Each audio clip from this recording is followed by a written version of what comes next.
Hi, can you give me advice? I'm a new Muslim, but I can't seem to pray 5 times a day. It's because it's been a year now, but does God really even care if I pray 5 times as long as I'm doing good, right? Two things here. There are actually 2 statements which are 2 different problems in the question. The first problem is, Bismillah salatu wassalam ala Rasulillah. The first problem is, I can't pray 5 times a day. I can't do it. Now, I don't believe you. Whoever said I can't do it, I don't believe you. You know why? Because I believe Allah. And now I didn't say I believe in Allah.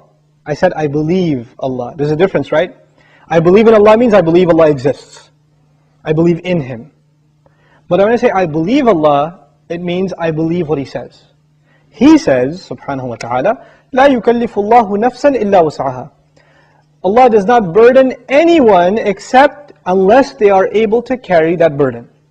This is what Allah said. Allah said He does not burden anyone with any responsibility unless they are capable of living up to that burden. This is what He said. You're saying you're not able to live up to a responsibility that Allah gave you. Isn't that true? You're saying I can't pray 5 times. It's too much. And Allah is saying yes you can. So I have a choice between believing you and believing Allah. And perhaps if you didn't realize this, maybe you're lying to yourself. Maybe you've convinced yourself because of your laziness, because of your lack of will, that you don't want to pray 5 times. Maybe you have to, I can't judge you. I don't know what the problem is. But the problem, maybe you're ashamed to pray in front of non-Muslims. People can take 15-minute cigarette breaks at work, right? They can take a break and just go hang out, do whatever. You can't pray 5 times a day. SubhanAllah. In this part of the world, where I used to, when I used to work in New York City, I would see Muslims praying all over the place. In the middle of 5th Avenue, on the curb, the guy is making salah because it's time.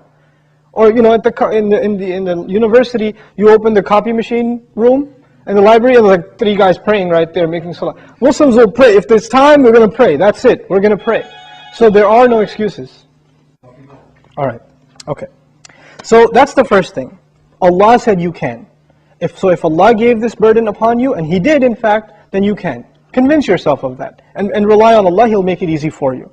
The second question is, does He really care? Does He even care if I pray or not? Now this question is actually more about, does He need my prayer or not? You're forgetting that the prayer isn't for Allah. It's for you. It's not for Allah. If all the people in the world, all they did with their life was pray to Allah, it would not make Him any richer. It wouldn't add to His kingdom because He already owns all of kingdom. And if no one mentioned Allah ever again, it doesn't diminish His dominion, His kingdom, His glory in any way. He doesn't need us. We need Him. We need Him.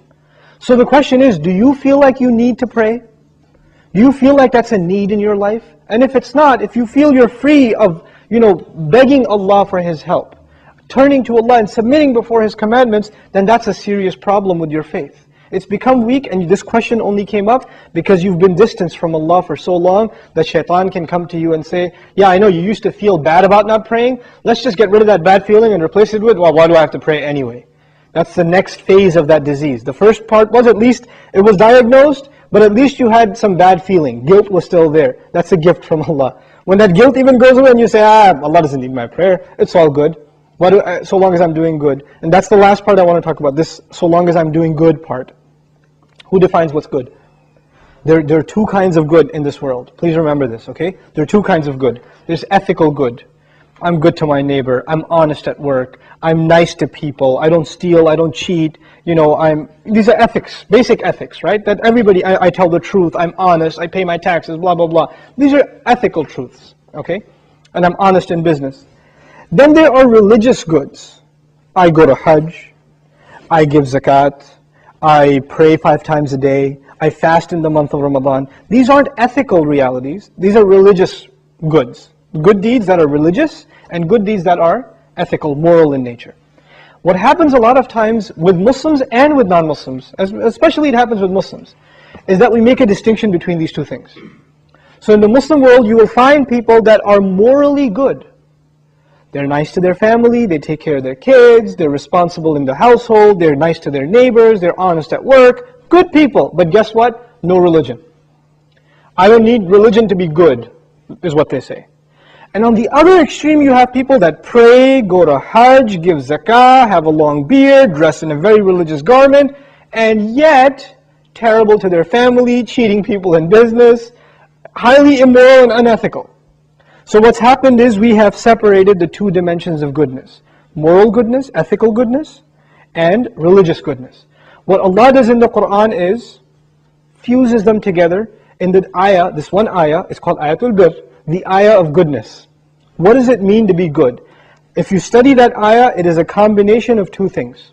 It's a combination of ethical principles like fulfilling your promises, being patient, perseverant, and also religious goodness, establishing the prayer, giving the zakah, right? So it's a combination of both of those things in one place. So if you think you are in a position to define what good is, most likely you're sticking to moral goodness. And you're undermining religious goodness, like the rituals that Allah taught us. But what Allah wants is for us to have both at the same time. This is when a person is truly good.